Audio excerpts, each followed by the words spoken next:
วัสดีค่ะทุกคนพบกันน้องมีอีกแล้วตอนนี้น้องมีอยู่ที่เอียเซียทิกนะทุกค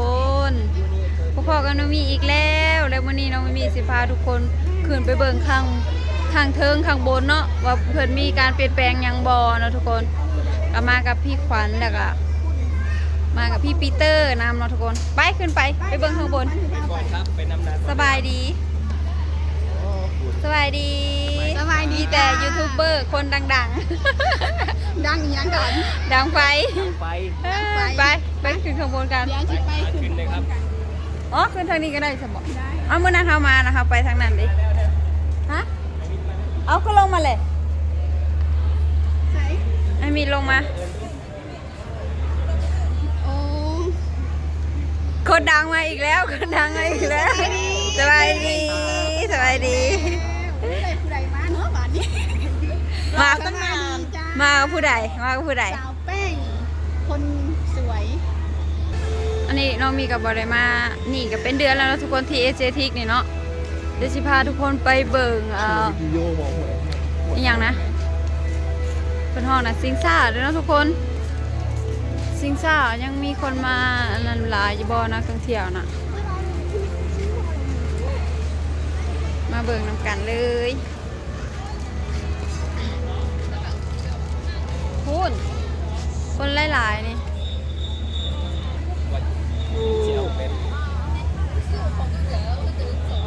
โอ้ยเตะหอดหัวกระไดแหละบัดนี้ค่อยเตี้ยบอกว่าลาวก็ว่าพิษเลยดิว่าลาวก็พูดพิษทุกคนเปลี่ยนสีว้าวโคมเปลี่ยนสีทุกคนงามป้าทุกคน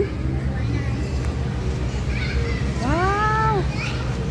งานเลยเธอนะขึ้นจนชุดเลย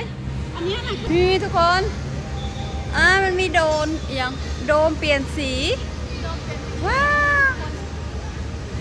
เมื่อยแล้วขึ้นมาเท่านี้ก็เมื่อยแล้วนู่นอยู่ข้างว้าวเมื่อยเลยเด้อข้างพูดกับซิมี่อ่ะเขาจะล่องเรือเนาะ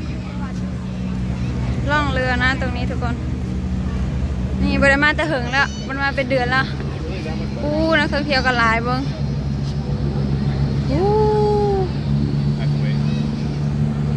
มุมใดก็เป็นจุดแบบนักท่องเที่ยวถ่ายรูปกันเต็มเลยทุกคนมุมใดก็ถ่ายรูปกันเต็มเลยไปขึ้นข้างบนนี่ทุกคนมันเปลี่ยนสีว้าวมีหลายสีเนาะเพิ่นเห็ดใหม่เนาะอันตอนที่ทำมาเพิ่นบ่ได้เห็ดเปลี่ยนสีแบบนี้เนาะว้าวมีแต่นักท่องเที่ยวแบบเป็นจุดชมวิวเนาะจุดถ่ายรูปงามๆเป็นคนอยู่ที่เอเชียทิกเด้อทุกคน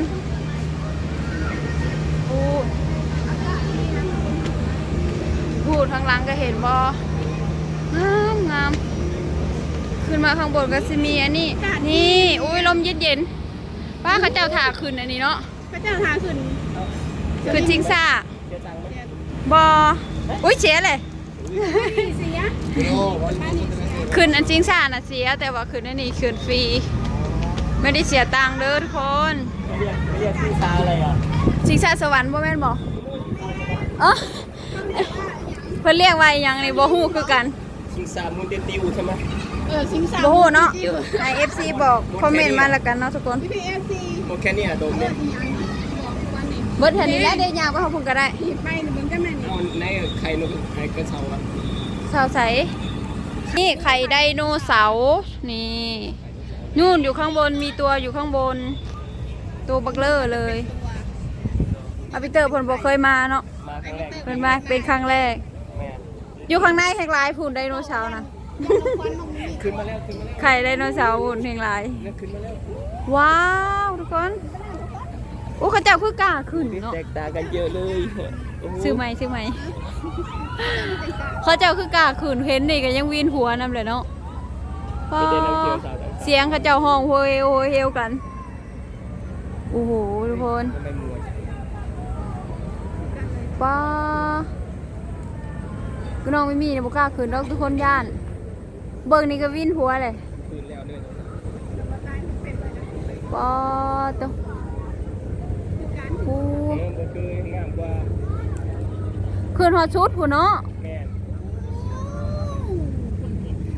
ป้า นี่แหละพี่น้องคนอยู่บ้านนอก บ้านนอกเขามาเห็นในเมืองเนาะก็สิตื่นตาตื่นใจแบบสิแหละโอ้ยวินหัววินหัว บ้านเราบ่มีแบบนี้เด้อ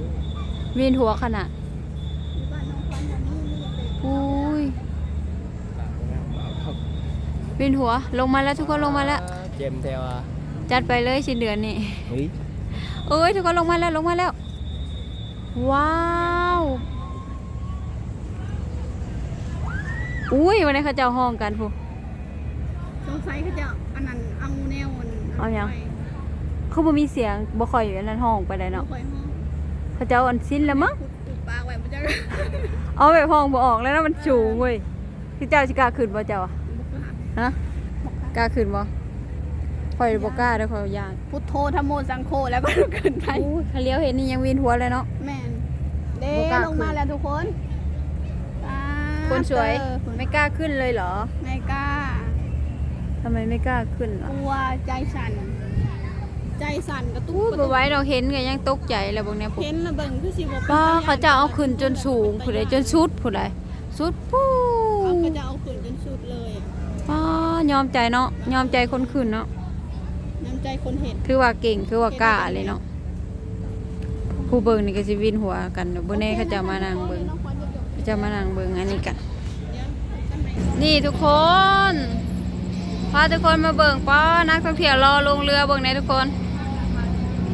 โอ้เห็นบ่เห็นบ่ป้า อัดคุยกันบ่ฮอดจักมือเองอ่ะ คุยบ่ค่อยมืดดอกเออคุยพอนาที3ชั่วโมง พูดทุกคนป้าเรือป้ามีแต่เรือลำใหญ่ นั่นยังย้อนแสงนะเจ้าตันอยู่บ่ ๆพูด เล่นกลางคืนนี่ย่อมโดดโดนครับนี่ ป้าทุกคน โอเคเดี๋ยวน้องมีสิจบเพียงเท่านี้ก็เด้อทุกคน เจอกันคลิปหน้านะคะ ฝากทุกคนเป็นกำลังใจให้พวกเราด้วยนะคะทุกคนตอนนี้มัว ทางโมดนี่เหรอ ๆไปเลยเด้อไปเลยเด้อ ทางโมด บ๊ายบาย